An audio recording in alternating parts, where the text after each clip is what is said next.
Excel की इस online class में आपका बहुत बहुत स्वागत है एक बार फिर से। और ये एक्सेल की आज तीसरे दिन की वीडियो हम आपको अपलोड कर रहे हैं। हमें आशा है कि इससे पहले की वीडियो आपके लिए बेहतरीन साबित हो रही होगी। और इसके पहले वाली वीडियो में हमने चर्चा किया था फॉन्ट ब्लॉक के अंतर्गत के जो ऑप्शन आ रहे थे उनके बारे में, और क्लिपबोर्ड हमने आपको बता दिया है। आपसे आशा करता हूं कि वो वीडियो आप पहले देख चुके होंगे। अगर आप वीडियो नहीं देखे हैं तो कृपया वो वीडियो पहले देख लीजिए, तभी ये आगे की वीडियो आपको समझ में आएगी। सेकेंड वीडियो पार्ट में हमने ये बता दिया था कि रैप टेक्स्ट और मर्ज सेंटर के बारे में हम आगे की वीडियो में बताएंगे। तो आज पहले हम मर्ज एंड सेंटर बता देते हैं, उसके बाद रैप टेक्स्ट आपको बताने की कोशिश करते हैं। पहले आपको बताएं कि मर्ज एंड सेंटर काम क्या करता है। जैसे कि आप देख रहे हैं स्क्रीन पे, इस तरह का अगर हमें मार्कशीट क्रिएट करनी हो या कोई भी डाटा क्रिएट करना हो, बीच में सेल्स को मर्ज करना हो, तो उसके लिए आपको पहले क्या करना होगा। तो इसके लिए ज़रूरी है कि हम पहले एक नई शीट आप लेंगे, और नई शीट लेने के बाद यहाँ पे सेल को पहले हम सेलेक्ट कर लेते हैं, और ज़रूरी जितना हमें मार्कशीट क्रिएट करना है उतने को हम सिलेक्शन बना लेते हैं। और सिलेक्शन बनाने के बाद यहाँ पे हम ऑल बॉर्डर लगा लेते हैं ताकि हमें बॉर्डर लगा रहे। और उसके बाद हम आपको मर्ज और अनमर्ज के बीच का अंतर सिखाते हैं। बॉर्डर का ये जो सिलेक्शन है, बॉर्डर ऑल बॉर्डर लगाने के लिए हमने आपको पहले भी बताया, आप शॉर्टकट तरीके से भी लगा सकते हैं और लॉन्ग तरीके से, दोनों तरीके से आप लगा सकते हैं। फिलहाल यहाँ पे आप ऑल बॉर्डर चूज करिएगा, यानी पॉइंटर से आप आगे, पॉइंटर के आगे आइएगा और ऑल बॉर्डर सेलेक्ट कर लीजिएगा। तो ये तरीका है कि किस तरीके से आप ऑल बॉर्डर करते हैं। और अब हम आपको बताते हैं, जैसे मान लीजिए आपको यहाँ मार्कशीट डिटेल लिखना हो और बीच की जो रो है वो मर्ज करनी है आपको, तो पहले आपको क्या करना पड़ेगा। पॉइंटर ले चलिए और सिलेक्शन बना लीजिए, यानी माउस से पहले अपने पॉइंट को सेलेक्ट करिए। और सिलेक्शन बनाने के बाद आपको देखिए पूरा सिलेक्शन पहले बना लेना होगा। और सिलेक्शन बनाने के बाद आपको क्या करना होगा, सिलेक्शन हमने बना लिया है। अब आपको सिखाते हैं मर्ज एंड सेंटर वाले ऑप्शन का उपयोग करना। जैसे मर्ज एंड सेंटर पर क्लिक करेंगे तो आप देखेंगे कि जो पार्टीशन यहाँ पे दिखाई दे रहा था वो अब मर्ज हो चुका है पूरी तरीके से, यानी उनके बीच की जो रो यहाँ पे कॉलम बने हुए थे वो कॉलम अब मर्ज हो चुके हैं। आप अगर रो को चौड़ा करना चाहते हैं तो मैनुअल आप इसे खिसका भी सकते हैं, और यहाँ पे कुछ भी अगर आपको लिखना हो तो आप इसमें अपना डाटा एंटर कर सकते हैं। साइज़ों को इंक्रीज करना, डिक्रीज करना, ये सारी चीज़ें हमने आपको पहले ही बता दिया है। साइज कैसे आपको बड़ा करना है, हालांकि मैं यहाँ साइज को बड़ा करके यहाँ पे लिख देता हूँ मार्कशीट।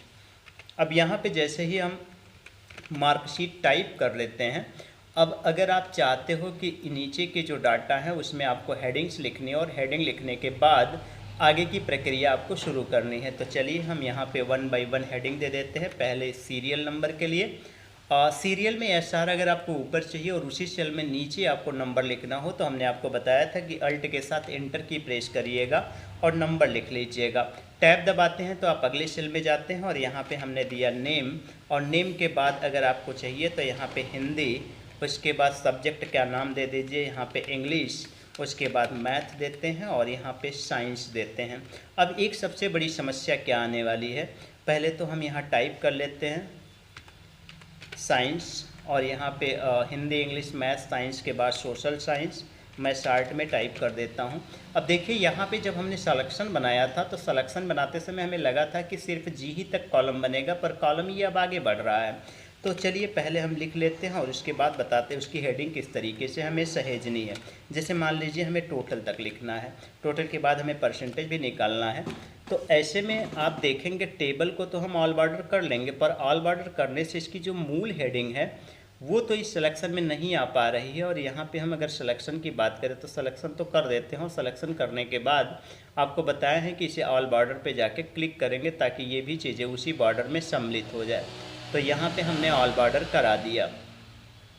अब अगर आप हेडिंग को देखेंगे तो हेडिंग में आप पाएंगे जो मार्कशीट का डाटा है, अगर आप इसे छापेंगे तो ये देखिए इसके कॉलम भी दिखाई दे रहे हैं, यानी बाकी के जो 3 पार्टीशन हमने एक्स्ट्रा ऐड किया है वो डाटा यहाँ शो कर रहा है। तो ऐसे में उसको भी इसी में मर्ज करना हो तो दोबारा आपको क्या करना होगा, सिलेक्शन को आगे बढ़ाना होगा, और आगे बढ़ाने के बाद एक बार पुनः प्रक्रिया आपको दोहरानी होगी, मर्ज एंड सेंटर पे क्लिक करना होगा।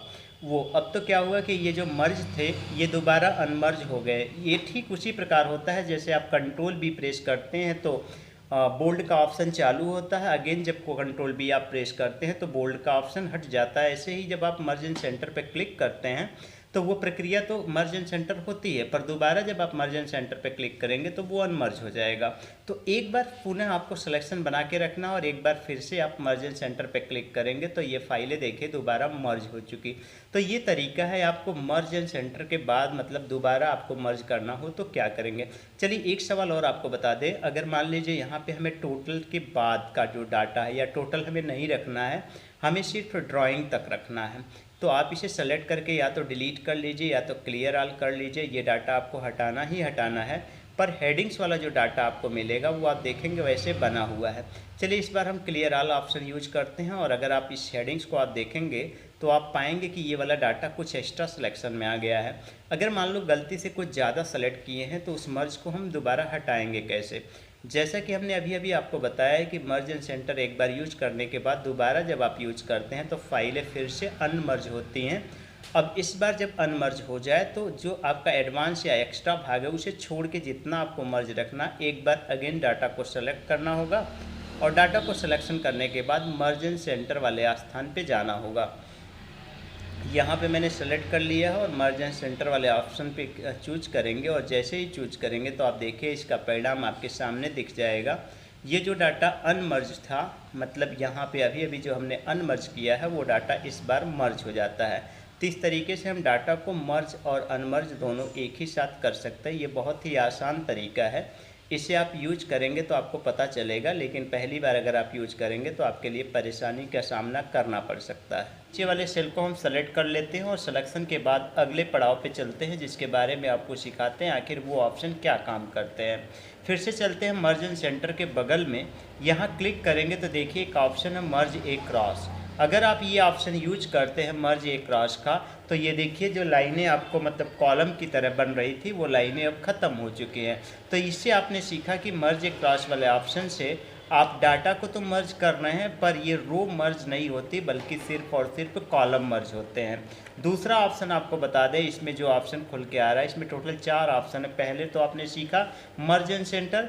मर्ज सेल का काम ये होता है कि सेल मर्ज हो जाते हैं पर जो डाटा आप लिखोगे वो डाटा आपका पहले जैसा लिखेगा। क्या मतलब, वो अपना लेफ्ट टू राइट की तरफ ही रह जाता है। इसमें यानी आपका जो डाटा होता है वो सेंटर नहीं होता है, ये अंतर होता है मर्ज एंड सेंटर और मर्ज सेल में।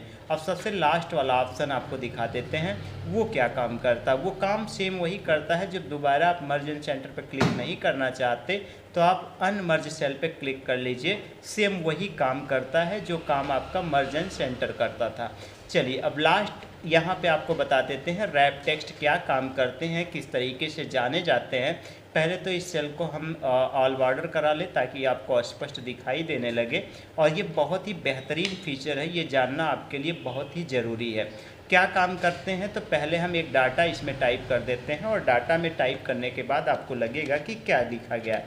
हम यहाँ एक डाटा टाइप कर रहे हैं जिसमें लिखा गया है मोहन कुमार और नीचे दे देते हैं सोहन कुमार।